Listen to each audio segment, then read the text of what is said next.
Welcome back to the deep dive, everyone. Grab your coffee, get comfortable, and just settle in. It is so good to have you back with us today. Yeah, it really is. And, we've got a very specific topic today. We do. We're talking about this highly specific, universally awful moment. I mean, you know the exact feeling. It's late. You are completely exhausted. Oh, 100%. The worst time for anything. Right. And you're in the middle of a disagreement. Maybe it's with your partner or a family member or just a really close friend. Yeah. You're lying there in the dark. The phone screen is just glaring right in your eyes.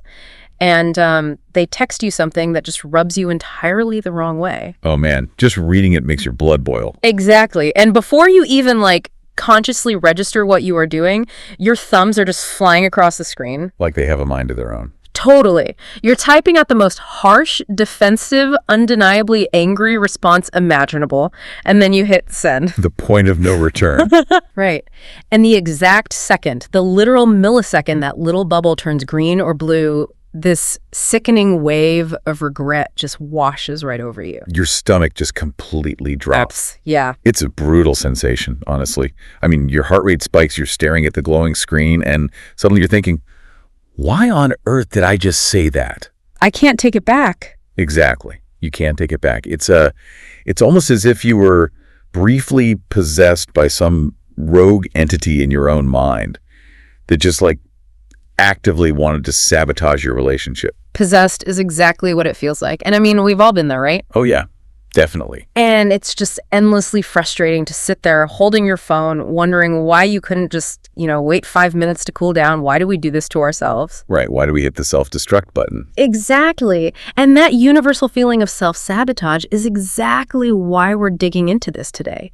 We're looking at the invisible war that happens inside our brains during those exact moments. Which is fascinating, by the way. It really is. And we're using Daniel Kahneman's landmark book, Thinking Fast and Slow, as a roadmap for this. Yeah, Kahneman's framework, it just completely shifts how you view your own mind. Yeah. I mean, the core premise is that our brain operates on two fundamentally different systems. System 1 and System 2. Right. He simply calls them System 1 and System 2. And understanding the friction between these two systems, well, it's the entire key to figuring out why we hit send when we absolutely 100% know better. So I want to start with the actual mechanism that wrote that terrible text message, right? Because if you think about it, the speed of that reaction is terrifying. It's basically instantaneous. Yeah. Why does the brain react so impulsively before the conscious mind even realizes what the thumbs are doing? That is System 1 in a nutshell. Right. And since I will fully admit I have a tendency to fire off a quick reaction, I feel a deep kinship with System 1. Oh, really? Claiming System 1 right out of the gate. Oh, I'm claiming it. This is our fast, emotional, primitive brain. It operates completely automatically. There is zero sense of voluntary control when System 1 takes the wheel. Right. You don't choose to use System 1. It just, it happens to you. Exactly. It's the background processor that automatically reads the words on a billboard as you drive by, without even trying. Yeah. Or instantly detects a micro expression of hostility in someone's face before they even finish a sentence. Visually, especially in the middle of an argument, I picture System 1 as a chaotic ink blot. Ooh, an ink blot. I like that. Yeah, just a fast, messy scribble. When you get that frustrating text message, System 1 doesn't carefully parse the nuance, right? No, not at all. It doesn't look for context or read between the lines. It just explodes. It's this dark, messy, chaotic ink blot of pure emotion that just splashes across your consciousness. And, the biology actually backs up that ink blot metaphor perfectly. Really? How so? Well, System 1 is deeply tied to the brain's threat center, the amygdala. Evolutionarily, our brains are hardwired to prioritize bad news. Right, because bad news meant a predator. Exactly. So fractions of a second before you even consciously process the grammar of that angry text message, your amygdala has already scanned the shapes of the words for a potential threat. Okay, but wait. I have a really hard time buying that a text message triggers the exact same machinery as a literal physical threat. It sounds crazy, I know. It does. I mean, I get the evolutionary advantage of shaving a few hundredths of a second off your reaction time when you're avoiding a tiger on the savannah. Right. But a text from your partner asking, "Did you pay the bill?" That isn't a tiger. So why does my brain act like it's a lethal threat when there's absolutely no context for that? Because your System 1 is basically rigged to jump to the defensive using a rule Kahneman calls WYSIATI. Wait, WYSIOD, what does that stand for? It stands for what you see is all there is. Oh, wow. Okay. Yeah, System 1 doesn't pause to ask, hey, what context am I missing here? Is my partner just stressed about work? It just takes the text at face value. Worse than that, it takes the exact, limited information immediately in front of it and forcefully constructs a narrative.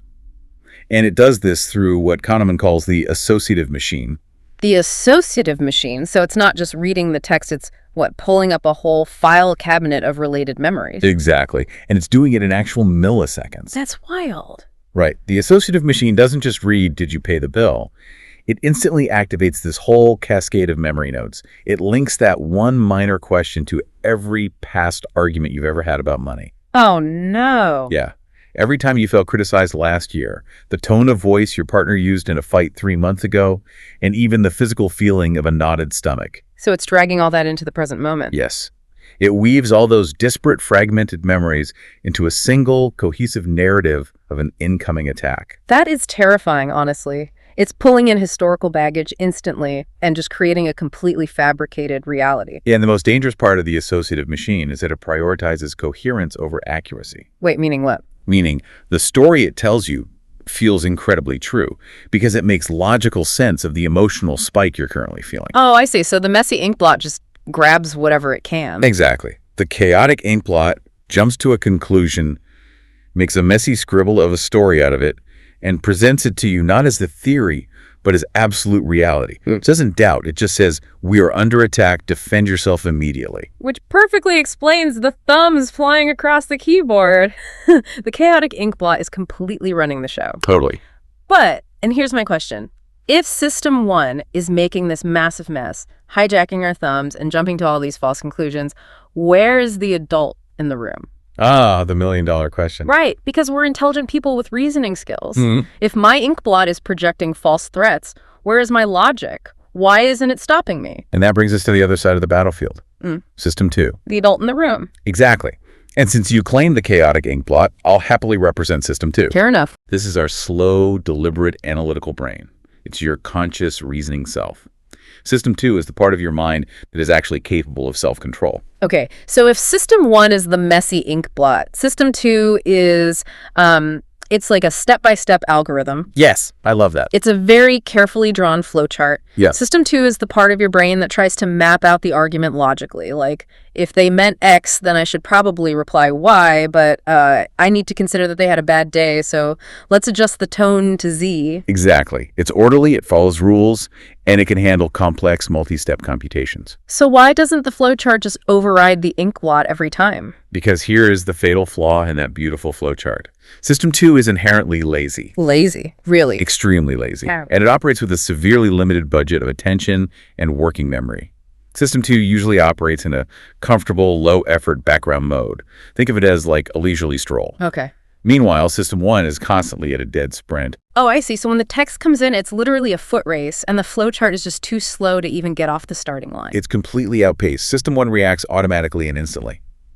But to stop yourself from hitting send on that terrible reply, you have to consciously activate System 2 to step in and override the amygdala. Which takes time. It takes time. And we tend to think of that process, thinking before we speak, as just a mental shift, like flipping a switch. Right. It's just a change in attitude. But Kahneman's work shows that it requires intense, measurable physical effort to activate the flowchart. Wait, actual physical effort? Yeah. Like biting your tongue requires a physiological toll. Yes, literally.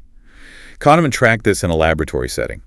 When System 2 is forced to boot up and do hard cognitive work like overriding a strong emotional impulse, your pupils literally dilate. No way. Yeah, your heart rate increases, your blood pressure rises, your muscles tense up. Suppressing the chaotic inkblot is a massive biological drain. You are physically forcing blood flow away from the reactive centers of the brain and into the prefrontal cortex. That's wild. It completely changes how I view self-control. Right. It's not just willpower. Yeah, it's not just being a better person, it's actively managing a heavy biological lift. Right. So, let me get this straight. By the time your slow, deliberate flowchart boots up, pulls the necessary working memory together, and says, hold on, look at the nuance in this text message, System 1 has already bypassed the system and hit send. Exactly. The sprint beat the stroll. Man, that is frustrating. It is. And this dynamic explains why we are so prone to self-sabotage under very specific conditions. Which brings us to, honestly, the most critical concept in this whole deep dive. Why does System 2 so reliably abandon us during those late-night arguments? Exactly. Because I can look at the exact same text message at 10 a.m. on a Saturday, read it, shrug, and send a perfectly reasonable reply. Sure, no problem. But at 11 p.m. on a Tuesday, that same text feels like an act of war. Why the difference? That is a documented phenomenon called ego depletion. Ego depletion. Yeah. Because System 2 requires physical energy and attention to operate, its resources can actually be drained. Every act of self-control you perform throughout the day is mental work. So you're just burning fuel all day. Right. Every time you force yourself to focus on a boring spreadsheet, or resist the urge to yell at a bad driver in traffic, or make a complex decision at work, you are actively drawing down System 2's energy reserves. Wow. It's like a cognitive budget, and you're just spending it all day long. Precisely. You know, the book has this great way of explaining it that makes me think of a circuit breaker in an old house. Oh yeah, the circuit breaker. You know the feeling. Right. You plug in a space heater, then you turn on the microwave, and then someone fires up a hairdryer. And bam. Oh, bam. You exceed the budget of the electrical system, the breaker trips, and the whole house goes dark. The circuit breaker is the perfect analogy for ego depletion. Your prefrontal cortex has a hard limit. When you are mentally exhausted, when you're stressed, or even when you're just cognitively busy trying to, remember a to-do list, your System 2's circuit trips. It just shuts down. It shuts down to conserve energy. And when the flowchart goes offline, it leaves the Inkblot completely unchecked and entirely in charge of the control room. So when I come home exhausted after 10 hours of holding it together at work, my cognitive circuit breaker is already essentially tripped before my partner even speaks to me. You're walking in with a compromised system. That is so unfair. It is. And the real danger is that System 1 has a massive sweet tooth for immediate gratification. Oh, interesting. Yeah, it doesn't possess the capacity to care about the long-term health of your relationship or how awkward tomorrow morning is going to be. Right. It doesn't do long-term planning. Not at all. It just wants the immediate toxic dopamine hit of sending a mean text to win the argument right now. Because winning in the moment feels like surviving the threat. Yes, that's exactly it. And this is why late-night arguments are famously destructive. At 11 p.m., the flowchart is asleep. Your cognitive resources are completely depleted from the friction of the day. But the Inkblot is still wide awake. The amygdala doesn't need working memory to function. It's always running, always scanning for threats. You are basically walking into an emotional minefield completely unarmed. That makes an uncomfortable amount of sense. It really explains why our restraint just vanishes when we're tired. The flowchart requires battery power, but the Inkblot is hardwired to the mainframe. Exactly. And there are massive real-world implications to this, too. Kahneman references studies showing that when people are cognitively depleted, when System 2 is exhausted, they don't just snap at their partners. What else do they do? They are measurably more likely to make selfish choices, rely on superficial stereotypes, and just yield to temptation across the board. Wow. Your fundamental ability to self-regulate your behavior is directly tethered to how much energy your System 2 has left in the tank. Okay, let's pull this all together because understanding the mechanics here is incredibly empowering. We're trying to figure out why we sabotage our own relationships in the heat of the moment, right? And what we've discovered is that our reactions are being hijacked by the fast, emotional, chaotic Inkblot of System 1. This primitive system jumps to massive defensive conclusions using a fraction of the available information, basically stitching together past traumas into a false narrative in milliseconds. Yep, creating a mess. Meanwhile, our logical, step-by-step flowchart System 2 is too slow to catch it, and worse, System 2 gets depleted. By the time we're tired or stressed, our mental circuit breaker trips, System 2 goes dark, and we're left entirely at the mercy of our impulsive Inkblot. That captures the battlefield perfectly. But the beauty of Kahneman's work is that it's not just theory, right? It's an operating manual. Right. Once you understand the mechanical limitations of your own brain, you can actively design strategies to outsmart the Inkblot. Which brings us to the actionable part of this deep dive, because we promised you wouldn't just leave with theory today. Nope, we've got homework. We want to give you a highly practical, scientifically backed tool to use during your very next argument. We call it the circuit breaker tool. I love this tool. So when you get that infuriating text message and you feel the ink blot taking over, your heart is racing, your thumbs are hovering over the keyboard ready to unleash hell, you have to enforce a mandatory physical pause. The physical pause. But here's the key. It's not just take a deep breath to calm down. As we've learned, you're not going to magically calm down. System 1 is already fully activated. Instead, you put the phone in another room, close your eyes, and manually force System 2 to boot up. And the way you force System 2 to boot up is by giving it a complex cognitive task. You literally have to manipulate your own physiology. How do you do that in the middle of a fight? Well, you don't just sit there stewing in anger. Use those 10 to 15 seconds to do complex math. Wait, math? Yes. Literally force yourself to count backward from 100 by 7s. Wait, really? Count backward by 7s in the middle of a screaming match or a tense text exchange? Yes. Think about the mechanics we just discussed. Counting backward by 7s requires significant working memory. So you go 100. Minus 7 is 93. Minus 7 is 86.